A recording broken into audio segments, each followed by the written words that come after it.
Bueno, habíamos quedado la última clase, que hablamos de la respuesta punitiva. Teníamos que seguir con libertad condicional. La libertad condicional es un beneficio, por así llamarlo, que existe en nuestro Código Penal, original desde la versión original, en el artículo 13 del Código Penal. Tradicionalmente se establecía con los 2/3 del cumplimiento de la pena. Es dudoso cuando se puede pedir la libertad condicional en condenados a pena perpetua en función del término de 35 años, etc. Ya lo vimos eso ayer, ese término inconsulto que se ha colocado.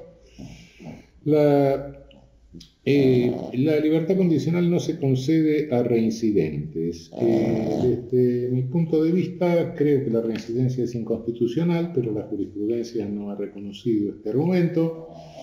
De modo que en caso de reincidencia, si no funciona en función del artículo 14, sí tendría que concederse libertad condicional en función del artículo 53, que es para multireincidentes.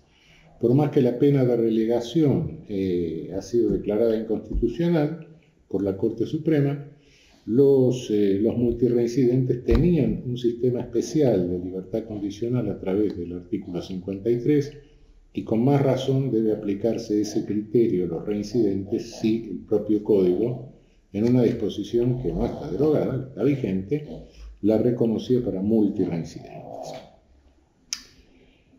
En cuanto a la condenación condicional y a la probation, que son otras cosas completamente diferentes, históricamente, desde muchísimos años, se tiene en cuenta la inconveniencia de las penas cortas de privación de libertad. Las penas cortas de privación de libertad son más criminógenas que preventivas, eso se conoce de los tiempos de von List, etc.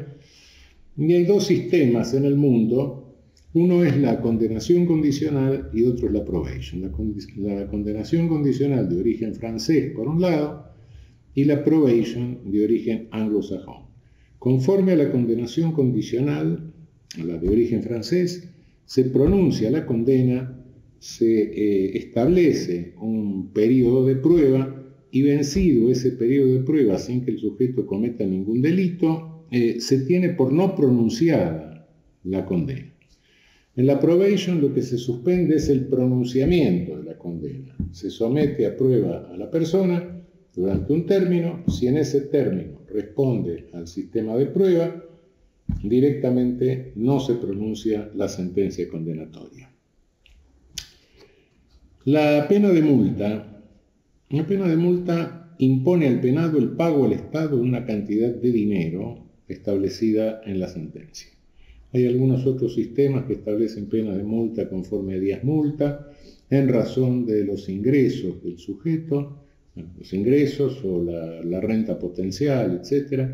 Nuestro Código Penal vigente no establece este sistema, sino que establece un sistema de cantidades fijas.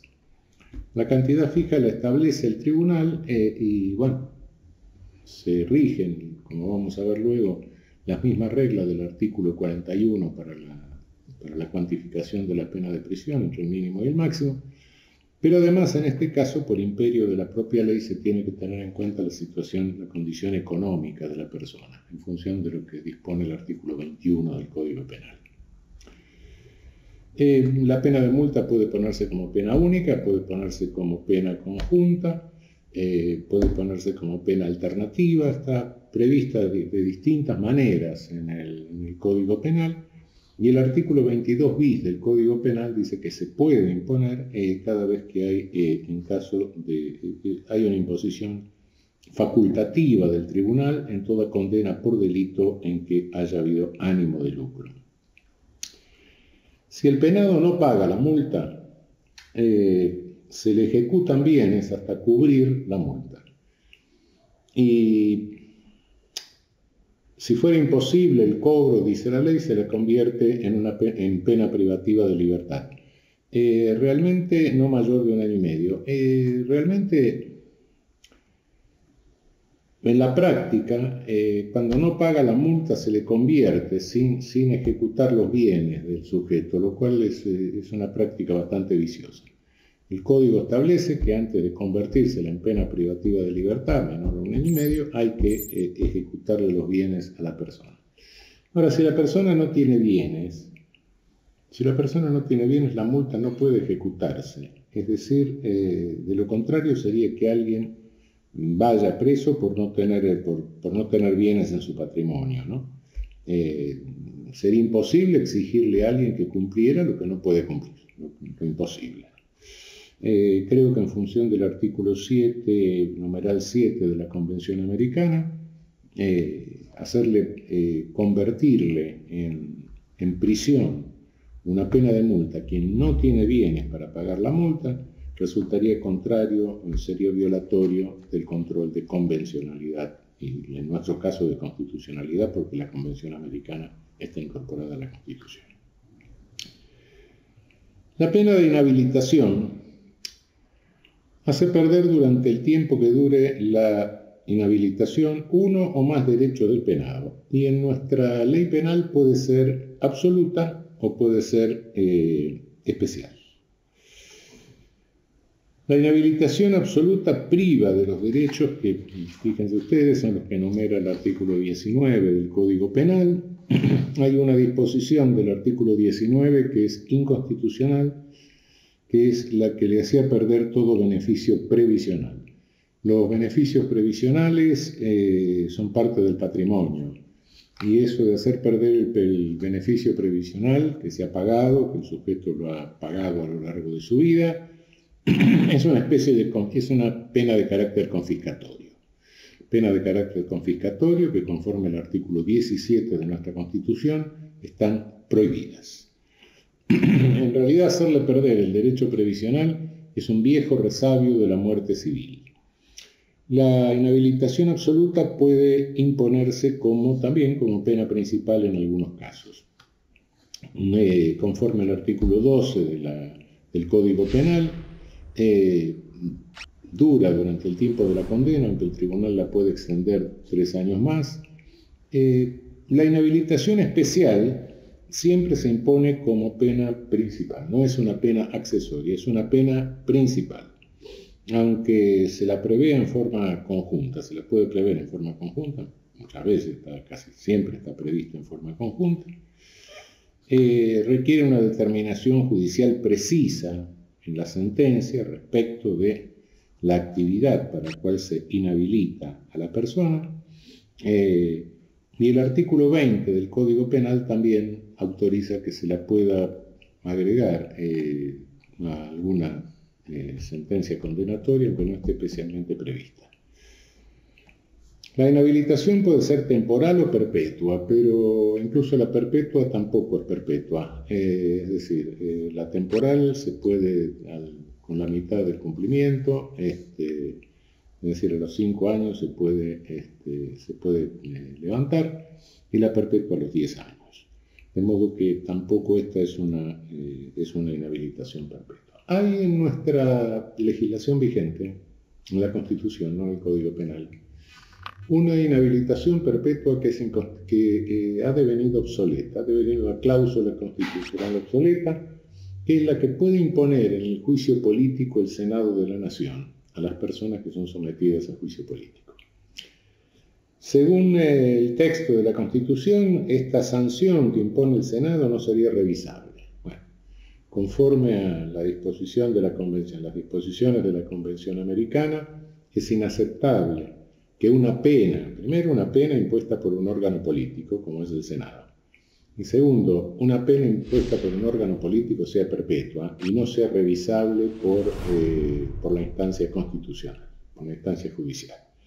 De modo que debe entenderse que esa pena de inhabilitación perpetua prevista en la Constitución, con la incorporación de los tratados de derechos humanos a la Constitución del inciso 22 del artículo 75, ha devenido hoy una cláusula obsoleta. Hay cláusulas obsoletas en nuestra Constitución, sin lugar a dudas. Es claro que hay unas cláusulas que un jesuita no pueda ser diputado nacional, por ejemplo, o que el senador tenga que tener una determinada renta. Son cláusulas obsoletas. Están escritas, pero han perdido vigencia porque la Constitución no puede ser autocontradictoria. El decomiso es una pena accesoria. Es una pena accesoria establecida en el artículo 23 del Código Penal. Se pueden decomisar los instrumentos o los efectos provenientes del delito. Instrumentos del delito tiene que ser delitos dolosos. El delito culposo no es instrumento. El automóvil no es un instrumento del delito, por supuesto, en un homicidio de tránsito, por ejemplo. En cuanto al decomiso de los efectos provenientes del delito, efectos son tanto cosas, dinero, cualquier cosa de valor patrimonial que haya ingresado al patrimonio de la persona como resultado del delito cometido. Bien.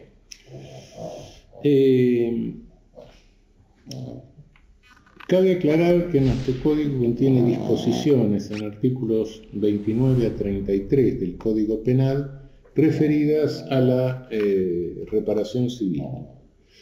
Estas disposiciones, por más que estén en el Código Penal, no le hacen perder a la reparación civil su naturaleza civil. Es decir, no se trata entre nosotros, la reparación civil no es una pena. Hay algunos códigos que establecen el concepto de reparación civil como pena, siguiendo un viejo criterio de los positivistas, etc. En nuestra legislación vigente, la legislación civil conserva el carácter civil por más que estén estas disposiciones establecidas en el Código Penal. Bien, ¿cómo se individualiza la pena? El sistema de penas fijas, sistema de penas fijas retributivas con tabulaciones de agravantes, tabulaciones de atenuantes, con cálculo de cuántas agravantes hay, cuántas atenuantes hay, etc. Es un sistema obsoleto que afortunadamente nuestro código no tiene. Nuestro código tiene una fórmula sintética en el artículo 41 que establece cómo se debe establecer la cuantificación de la pena en cada caso particular. Es una fórmula sintética conforme a la cual entre el mínimo y el máximo de cada escala prevista para un delito, en el caso concreto el juez cuantifica la pena y la medida de la pena, como lo hemos venido repitiendo varias veces, hoy prácticamente en la doctrina hay unanimidad respecto de eso, la medida de la pena debe responder a la medida de la culpabilidad, al grado de reproche que se le formula a una persona, el reproche personalizado que se le formula a una persona. Cuidado, esto no significa, si uno lee el artículo 41 está la extensión del daño y después los motivos, etc. La motivación es siempre una cuestión de culpabilidad, la extensión del daño es una cuestión de injusto. Entonces uno decía, bueno, hay dos criterios. No, en definitiva sí, está bien la extensión del daño, se cuantifica el injusto y la culpabilidad siempre es culpabilidad de un injusto concreto. Es decir, cuando estamos hablando de exigibilidad, la exigibilidad está en razón del injusto, como les decía, cuando tratamos de la culpabilidad, ¿no? Por la lluvia no puedo venir a la clase, pero por la lluvia no puedo dejar de ir al registro civil el día que tenía fijado para el matrimonio. En la exigibilidad no es lo mismo la exigibilidad que hay de no estacionar el automóvil en un lugar prohibido que la exigibilidad de no robarle al vecino. Cada injusto va marcando un grado de culpabilidad. Y entonces sí es cierto que hay que cuantificar el injusto para de ahí medir después el grado de culpabilidad de ese injusto. No hay una culpabilidad general, como les expliqué varias veces, sino que cada culpabilidad corresponde a un injusto. Tampoco se puede armar un delito con la culpabilidad que corresponde a otro, ¿no? Injusto, no se puede armar con un delito con el injusto de estupro y la culpabilidad de traición a la nación, no, evidentemente. No. Es decir, a cada tipo, a cada tipicidad sí corresponde un determinado grado de culpabilidad. la tipicidad cierra, y todo lo demás se refieren ya concretamente al grado de injusto, al reproche del grado de injusto. No existe una obligación de fidelidad al derecho entre nosotros, que vamos a ver esto. Por otra parte, la cuestión de fidelidad al derecho, la troie, la exigencia de fidelidad al derecho nazi, etc., entre nosotros eso no rige, por supuesto. El artículo 41 del Código Penal establece una fórmula sintética y tiene una disposición de carácter procesal, que es que antes de pronunciar la sentencia el juez tiene que tener un conocimiento de visu del procesado, de sus circunstancias, etc. Esta es una disposición que en su momento hizo incorporar uno de los grandes procesalistas que tuvimos nosotros, un procesalista sanluiseño, puntano, que le recomendó a Rodolfo Moreno que se ocupara de colocar esto, porque normalmente en aquella época el procedimiento era escrito y entonces los jueces nunca veían al procesado, nunca tenían un contacto directo con el procesado. Con el juicio oral actualmente la cosa es distinta. Tomás Joffre fue realmente quien sugirió esta disposición procesal que está en el artículo 41. En el artículo 41 hay distintos criterios de alguna manera. Uno de los criterios es considerar la mayor dificultad para ganarse el sustento propio necesario, el de los suyos. Este criterio fue introducido por iniciativa en el Senado, en el trámite del Código en el Senado, a instancias de un senador socialista. Yo en algún momento me referí al buen juez Mañó. Es un criterio que responde hay una cita expresa en las actas, en el trámite del Código, respecto de las sentencias del buen juez Mañó. Es una referencia aquí, es una referencia a lo que les he esbozado como culpabilidad por el esfuerzo para alcanzar la situación concreta de vulnerabilidad. El artículo 41, lamentablemente esta fórmula sintética que tiene nuestro código en el artículo 41, lamentablemente ha sido bastardeada a lo largo de los últimos años en función de todas estas campañas de ley y orden, estas cosas sin consultas que hacen nuestros legisladores, etc. Y se han ido agregando, se han ido adicionando a un ritmo marcado por la publicidad, las exigencias de medios de comunicación, tener que salir, los políticos que tienen que salir en la televisión y todas esas cosas. Se ha hecho un artículo bis y otros, uso de arma de fuego. Además hay leyes especiales cuando interviene un menor, además hay leyes especiales, permite aumentar un tercio, agravan un tercio, se atenúa si el sujeto se ha convertido en un arrepentido, en fin. La ley de espectáculos deportivos, la ley antidiscriminatoria también suman. Bueno, tomada la letra de la ley vigente, si podemos sumar todas estas cosas, en definitiva creo que unas cuantas penas podrían alcanzar o superar el máximo tolerable de la pena privativa de libertad. Cabe aclarar que en nuestro código hay un problema con los mínimos de las escalas penales, porque los mínimos, yo esto creo que se los dije, pero se los repito, los mínimos originariamente establecidos en el Código de Moreno en 1921 eran mínimos bajos.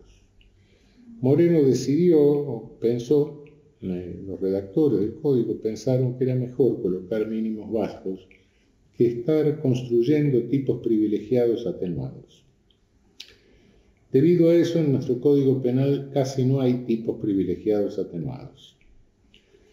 Esta técnica del código, con la incuria de los reformistas, de las reformas que se hacen parciales, de los parches que se meten, etc., se dejó de lado y entonces se han aumentado muchas veces mínimos sin prever tipicidades privilegiadas. Esto trae como consecuencia que algunas veces se imponen penas respetando mínimos que exceden el grado de culpabilidad. Ese es el grave problema. Entre los criterios que señala en el artículo 41 del Código Penal está el que le refería la miseria, la dificultad para ganarse el sustento, que es una referencia a la culpabilidad por la vulnerabilidad, la personalidad de la gente, la edad, la educación, dice, los antecedentes y condiciones personales son una clara referencia al estatus social de la persona, ¿no? Entre otras cosas, el artículo 41 contiene una referencia a la peligrosidad.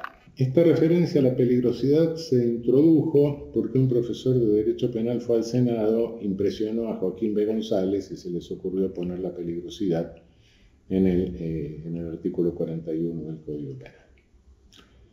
Naturalmente, hoy no se puede sostener la peligrosidad con el mismo criterio positivista, racista, de reduccionismo biologista, la peligrosidad policial, en el mismo sentido que la sostenía el positivismo hace 100 años. En consecuencia, incluso la jurisprudencia de la Corte Interamericana de Derechos Humanos hace ya más de una década, en el caso Fermín Ramírez, dejó claramente establecido que la peligrosidad no puede ser un criterio para la cuantificación de la pena. Efectivamente, la peligrosidad no puede ser lo que es la peligrosidad. Y bueno, la peligrosidad es por usar alguna fórmula tradicional, en italiano se decía la molto rilevante possibilità di diventare autore di un reato, la muy relevante posibilidad de volverse autor de un delito. En el mejor de los casos, la peligrosidad sería un cálculo de probabilidades estadísticas. Pero en la realidad de los hechos ni siquiera es eso. Siempre que se manejó la peligrosidad, se la manejó discriminatoriamente, se consideraba siempre peligroso al estereotipado, es decir, eran criterios totalmente subjetivos y arbitrarios por parte de los jueces. Pero la peligrosidad está en el código, entonces antes de declarar inconstitucional algo hay que agotar los recursos para entenderlo en forma constitucional. Creo que hay dos formas en que se puede agotar esto. ¿Peligrosidad para qué? Podemos entender que no sea peligrosidad en la vieja peligrosidad positivista, sino que sea la peligrosidad para la propia función de contención o de control jurídico, de contención del poder punitivo del derecho penal. Es decir, hay determinadas conductas que al imponer la pena se tiene que tener en cuenta que esto no desacredite, no haga perder confianza a la población en la función reductora, contentora del derecho penal. Por así decirlo, a quien hunde el barco, a quien agujerea el casco del barco, no se lo debe dejar ahogar, pero hay que salvar a todos los demás, a los tripulantes, primero a la mujer y los niños, después los hombres, después los tripulantes, y finalmente también a los que hundieron el barco. Bueno, cuando alguien incurre en una culpabilidad muy alta, hay que tener en cuenta ese grado de culpabilidad también, y hay que tener en cuenta que imponer una pena por debajo de ese grado de culpabilidad, de esa reprochabilidad tan alta, pone en peligro la credibilidad pública del propio sistema de derecho penal. También puede entenderse peligrosidad en otro sentido, podría entenderse que no se está refiriendo a la vieja peligrosidad positivista, sino al grado de agresividad de la persona. La agresividad es una característica de la personalidad, una característica de la persona que es verificable a través de un correcto peritaje, a diferencia de la peligrosidad que es un mero cálculo de probabilidad. Un mero cálculo de probabilidad que en el mejor de los casos, si se hiciese bien, siempre sería injusto, porque nadie sabe exactamente lo que una persona va a hacer. Es grandes números, pero lo que va a hacer cada individuo en el futuro es imposible decirlo.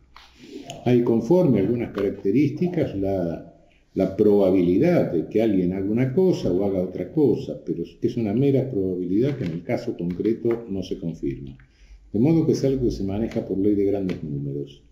Y la ley de grandes números sabemos que en los casos particulares no funciona.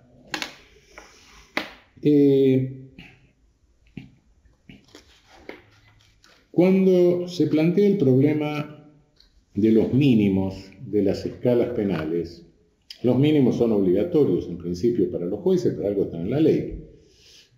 No son meramente indicativos, son obligatorios. Pero les vuelvo a recordar lo que dijimos cuando comenzamos a explicar la ley que interpreta el derecho penal, y la primera ley que debe interpretar el derecho penal es la de más alta jerarquía, es decir, la Constitución. Por debajo de la Constitución viene el Código Penal, pero la Constitución está por encima del Código Penal. No nos olvidemos nunca de eso. No podemos hacer una idolatría de la ley infraconstitucional olvidándonos de los principios que salen del Código Penal, de las reglas que salen del Código Penal y de los principios constructores que explicamos que vienen de la Constitución Nacional. Por ende, si bien por cierto los principios mínimos de las escalas penales son obligatorios para los jueces, cuando hay razones constitucionales que imponen que la pena se fije por debajo del mínimo o que no haya pena, estas razones deben predominar en cualquier caso sobre la ley infraconstitucional. Son razones que emergen de la Constitución, de la ley de superior jerarquía. En consecuencia, la ley infraconstitucional, el Código Penal, no puede estar violando, no puede tener una disposición que no resista en el caso concreto, en la forma en que se aplica en el caso concreto, no resista el control de constitucionalidad. Hay algunos casos en que estas soluciones se imponen, el mínimo de la escala penal hay que imponer una pena por debajo del mínimo de la escala penal o incluso prescindir de pena. Uno de estos casos es el caso de penas a personas de pueblos originarios. Conforme al inciso 17 del artículo 75 de la Constitución Nacional, los pueblos originarios están reconocidos constitucionalmente y por ende se reconoce la cultura de los pueblos originarios. Y aquí hay un problema que es el siguiente: quien pertenece al pueblo originario pertenece a una comunidad, la comunidad del pueblo originario, Excel. Y hay sanciones de tipo comunitario. Quien comete un delito dentro de la comunidad es sancionado con una pena de carácter comunitario, con una sanción de carácter comunitario. Es ineludible para el sujeto la sanción de carácter comunitario, porque de lo contrario la pena comunitaria se le convierte en algo más grave, sale de la comunidad. Para un integrante, para un miembro de la cultura, una cultura originaria, salir de la comunidad equivale a una pena de muerte prácticamente, es una pérdida de identidad. De modo que es ineludible que quien comete un delito y pertenece a una comunidad de un pueblo originario va a recibir una sanción de carácter comunitario.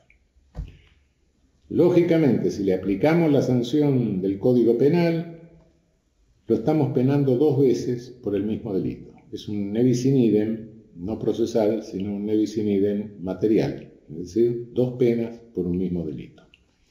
En consecuencia, lo que se debe calcular en ese caso, en función del reconocimiento constitucional de esa cultura, de esa comunidad, la existencia del pueblo originario, el respeto a la existencia de esa comunidad, se le debe descontar del quantum de la pena del código la pena de carácter comunitario. Y si con la pena de carácter comunitario no nos queda nada de la pena que estaba en el código, bueno, directamente no aplicar pena, no imponer pena. Esa es la solución. Hay algunos casos que se llaman las penas naturales. Las penas naturales son aquellas que acompañan directamente el hecho delictivo. Son las más frecuentes, son en delitos de tipos culposos. Delitos culposos o negligentes. Cuando el sujeto ha recibido en el delito como consecuencia de su injusto, ha recibido daños físicos, personales gravísimos, o ha perdido familiares, o se ha quedado solo en la vida, que se murió toda la familia. Es decir, sobre esa desgracia que le acarrea el propio delito, imponerle una pena, primero viola el principio de humanidad, es una crueldad, directamente es una pena cruel, sin lugar a dudas. En segundo término, esa pena no tendría directamente ninguna legitimidad conforme a ninguna de las teorías de la pena directamente. No me refiero a mi criterio de evaluar la pena como hecho político, sino incluso frente a todas las teorías legitimantes de la pena, no recibiría ninguna legitimidad. No sería posible encontrarle legitimidad. Pero también puede darse esta pena en delito de tipo doloso. El sujeto le va a poner una bomba, le estalla la bomba, le arranca los dos brazos, las dos piernas. ¿Qué sentido tiene imponer una pena en ese caso? Es decir, son casos en que los jueces deberían integrar analógicamente la ley penal in bonam partem, pero por imperio constitucional, porque mire, conforme al sistema republicano de gobierno y a la racionalidad, no tiene absolutamente ninguna racionalidad imponerle una pena a este sujeto en estas circunstancias. Hay un caso más complicado todavía, un caso más complicado que es el caso de las penas ilícitas ejecutadas. Caso de tortura policial, caso más común. Penas ilícitas ejecutadas. Es una pena prohibida, sí, pero con motivo de un delito, un agente del Estado lo torturó al sujeto. Sacó un ojo, lo sometió a un dolor físico, una pena física. Prohibida, sí, prohibida. Pero no puedo decir que lo prohibido no existe. Es una pena que está prohibida, pero que sin embargo funcionó y se ejecutó. Y la hizo un agente del Estado, no la hizo mi tía. Bueno, es una pena. Es una pena que se ha ejecutado. Esa pena hay que descontársela al sujeto de la pena que se le imponga o de la pena que viene cumpliendo si ya está condenado.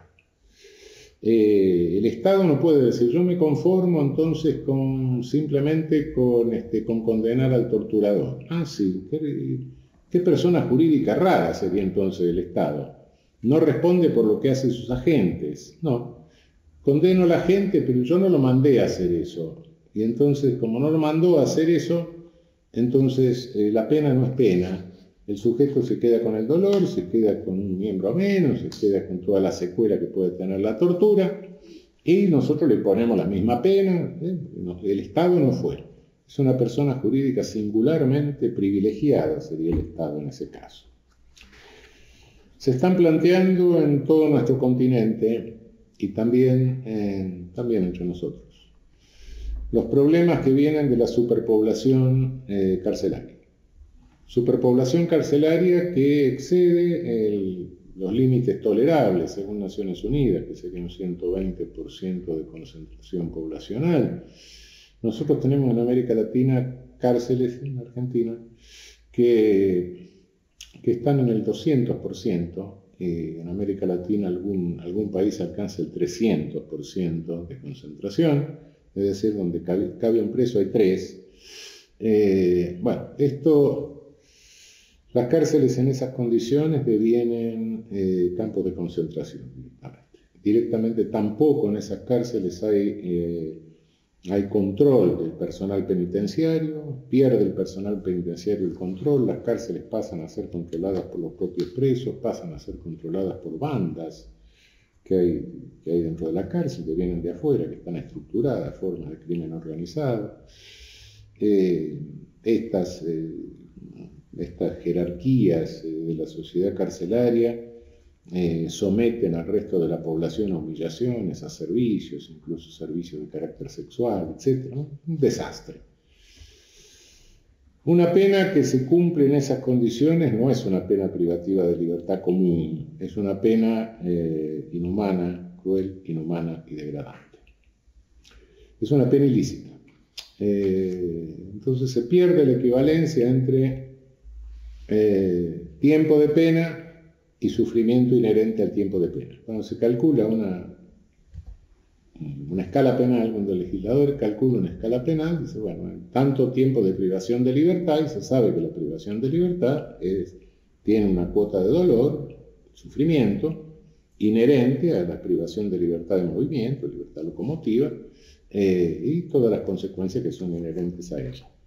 Pero cuando no se trata solo de la libertad locomotiva y de las consecuencias que son necesariamente inherentes a la privación de libertad locomotiva, sino que se suma amenaza de muerte, se suma amenaza de enfermedad, se suma amenaza de violencia, se suma humillación, todo ese tipo de cosas que genera la superpoblación carcelaria.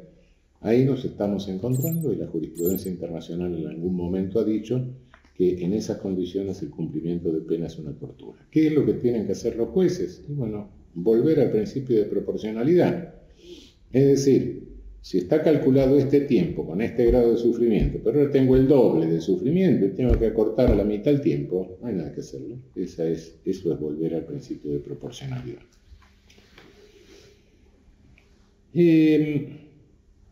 Hay escalas penales que están establecidas en el Código en función de menor injusto y por ende menor culpabilidad, claro. Una de ellas, como vimos, es el exceso culpable del artículo 35 del Código Penal, que lo vimos, ya hemos hablado de esto. Otra es la escala reducida de la tentativa, en el artículo 43, que para la prisión temporal se le reduce de 1/3 a la mitad. Hay que calcular cuál es el tiempo de pena que hubiese tenido, estamos hablando de pena de prisión, ¿no? El tiempo de pena que hubiese tenido el sujeto en caso de consumar el delito, y de ese tiempo de pena se le reduce en 1/3 hasta la mitad menos. Análoga es la reducción de pena en el caso del cómplice secundario. Puede darse que coincida una complicidad secundaria con una tentativa, en cuyo caso corresponde combinar las dos escalas reducidas, ¿no? Hay una reducción que ya me referí de cualquier manera, pero que le refiero ahora, una escala reducida por menor culpabilidad, que es la del artículo 81, inciso primero, la de la emoción violenta. Bueno, estas son las escalas reducidas por menor injusto, que es la tentativa, la complicidad secundaria, y en cuanto a escala reducida por menor culpabilidad tenemos la del artículo 81. Vamos a ver lo que se deriva del principio de unidad de la punición. ¿Qué entendemos por unidad de la punición? Puede haber pluralidad de tipos, puede haber pluralidad de delitos, puede haber pluralidad de penas, pero siempre, en cualquier caso, el penado es una persona. Y en cualquiera de estos casos debe llegarse a una única respuesta penal. No pueden multiplicarse las respuestas penales. Siempre hay que llegar a una única respuesta penal, que el principio de unidad de punición. En el concurso ideal ya vimos que conforme al artículo 54, cuando distintos tipos coinciden en una misma conducta, se aplica la pena más grave. La pena más grave, siempre que hay previsto una pena de prisión, es la pena de prisión, y y si hay dos penas de prisión, será la pena de prisión mayor. En el concurso real hay un problema que es verdaderamente serio. Realmente la pena fijada para el concurso real, no solo la que está ahora con esta locura de los 50 años que pusieron, etcétera, con la ley Bloomberg y todas estas cosas, sino que incluso en la vieja redacción del código, pensando que el máximo de la pena temporal hubiese sido de 25 años de todas formas, esa escala penal es inconstitucional. ¿Y por qué es inconstitucional? Bueno, las penas nuestras son penas flexibles, hay mínimos y máximos de las escalas penales, sí, pero mínimo y máximo de las escalas penales con cierto límite. Mínimo y máximo de las escalas penales no puede ser decirle al juez, ponga usted entre un día y 50 años. Eso es absurdo, eso no es una escala penal, eso es decirle haga lo que quiera. Lamentablemente, la fórmula del artículo 55 siempre fue de nuestro Código Penal, siempre fue inconstitucional. Piensen ustedes, incluso cuando tenía 25 años, que 13 hurtos simples tenían una pena de 1 mes a 25 años. Y ahora peor, resulta que, no sé, 20 hurtos, 25 hurtos, una mechera de tienda que todos los días va y se lleva, un día se lleva un sutién, otro día se lleva una bombacha, otro día se lleva un calzoncillo. 25 hechos de esa naturaleza darían una escala penal que está entre 1 mes y 50 años. Bueno, directamente esto es inaceptable. Es interesante pensar que, porque es un caso único hay una escala penal que es inconstitucional porque viola el principio de legalidad, pero no la podemos declarar inconstitucional porque si la declarásemos inconstitucional hay que sumar todas las penas y el derecho penal entraría en ridículo, que pasa con algunos códigos en donde se establecen penas de miles de años que exceden la vida del sujeto con creces, etc. Entonces hay que encontrarle alguna vuelta dentro del código. Y la única vuelta que se le encuentra, que es la vuelta racional, a mi juicio, es la que está en los antecedentes del código. Esta disposición del Código Penal y la regulación de la pena del concurso real proviene en nuestra legislación del Código Zanardelli, del Código Italiano de 1888, y también del Código Moderman, el Código Holandés de 1881. En el proceso de elaboración, el legislador nuestro consideró que se comió un límite que estaba en el Código Moderman. Un límite bastante significativo. Decía igual que el nuestro, la suma de los máximos que no puede exceder el máximo de la pena de que se trate, pero tampoco puede exceder de 1/3 de la pena más grave. ¿Qué significaba esto? Si tenemos 2 delitos graves, sí, realmente se puede llegar al máximo, pero nunca los delitos leves pueden llegar al máximo en la forma en que nos referimos hace un momento, de los 25 hurtos simples. Sería 1/3 del máximo del hurto simple, pero ahora si tenemos 2 homicidios, sí, claro, ahí sí podríamos llegar, por supuesto.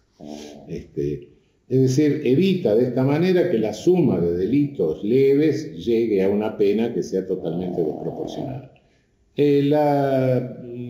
Nuestra jurisprudencia no se ha pronunciado, pero realmente creo que apelar a ese antecedente histórico y decir que, de alguna manera está íncito en nuestro código, porque el legislador no tuvo por objeto pretender que 25 hurtos simples se conviertan en una pena de 50 años, 12 o 13 hurtos simples de 25 años. No.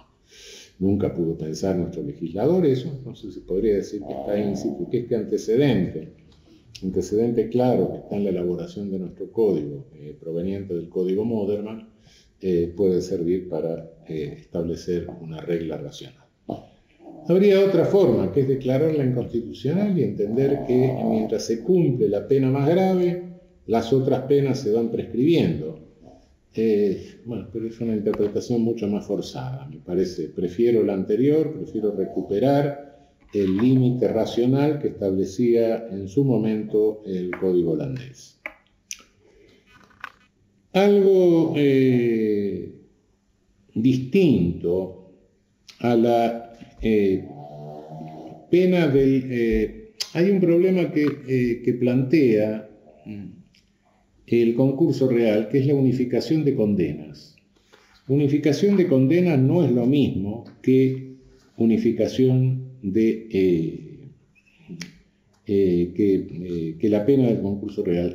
Los delitos que se cometen en concurso real, sí, tendrían que ser todos juzgados en una misma sentencia. Esto no siempre es fácil, no siempre es posible. Muchas veces es absolutamente imposible hacer esto, Y es absolutamente imposible porque los delitos se cometen en distintos lugares, distintas competencias, distintos jueces. Entonces es condenado el sujeto en 3 delitos, tiene 3 sentencias condenatorias. ¿Qué hacemos? Bueno, en ese caso se establece que el juez que dicta la sentencia más grave, la que impone la pena mayor, es el encargado de unificar las condenas en una única condena, y entonces las otras 2 penas menores ceden. Lo único que no puede alterar el juez que unifica las condenas, la unificación de condenas, lo único que no puede alterar es el establecimiento de los hechos. Pero las penas que impusieron los otros 2 jueces desaparecen. Y entonces él unifica la pena que impuso él con la condena. En una única condena unifica la pena que puso él con las penas de los otros 2 jueces, aplicando la regla del concurso real. Esto se hace a pedido de parte, no se puede hacer de oficio. Ahora bien, puede suceder, que quien esté cumpliendo una pena cometa un delito. Lo puede cometer dentro de la cárcel. Entonces, ¿qué es lo que se unifica? Ahí no se unifican condenas, se unifican penas, que es otra cosa. Se unifica la pena que se le impone por el nuevo delito con la pena, con lo que le falta cumplir de la pena anterior. No con la pena anterior, sino con lo que le falta cumplir de la pena anterior. No se puede unificar con la pena, con el total de la pena anterior, porque entonces habría delitos impunes. Alguien que esté condenado a 25 años por un homicidio y comete otro homicidio en la cárcel, no se le podría unificar 25 años con 25 años, no.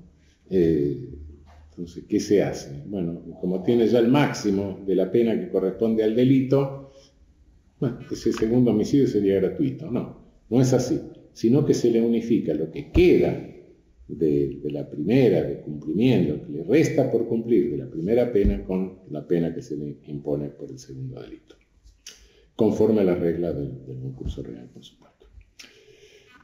Bien, nuestra legislación positiva señala en el artículo 41 que se tomarán en cuenta las reincidencias en que hubiese incurrido.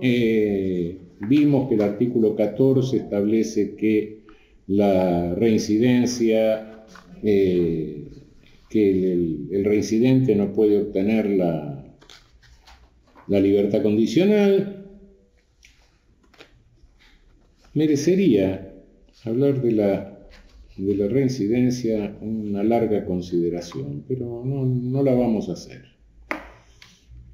La reincidencia es inconstitucional por una clarísima razón que siempre ha sido considerada inconstitucional desde el siglo XIX, aunque nadie pudo responder los argumentos que vienen del siglo XIX. Si un sujeto es condenado por un delito a 2 años de prisión y luego cumple la pena, sale, luego es condenado por otro delito que merece 2 años de prisión, pero en razón de ser reincidente se lo toman en consideración y le ponen 2 años y medio. Esos 6 meses de más no son una pena por el segundo delito, sino son una pena por el primer delito por el que ya cumplió la pena. Este argumento de que la reincidencia implica un nebis in idem, una doble punición por un delito por el que ya fue condenado y cumplió la pena. Esto no lo ha podido levantar nunca nadie. Hay otras consideraciones, las van a ver ustedes en los lineamientos, efectivamente. Hay una previsión de la multirreincidencia que ha perdido actualidad, porque como les decía hace un rato en el artículo 52, que es se consideró que era una medida de seguridad, etc. En realidad era una previsión de pena de relegación inusuaria que la trajo el proyecto de 1891 y luego fue incorporada a nuestra legislación en 1903 y se mantuvo en el Código de 1921. Esta pena de relegación era indeterminada, solo podía salir por orden del Ejecutivo, después esto se modificó. En 1984 pasó a ser una previsión para casos de multireincidencia.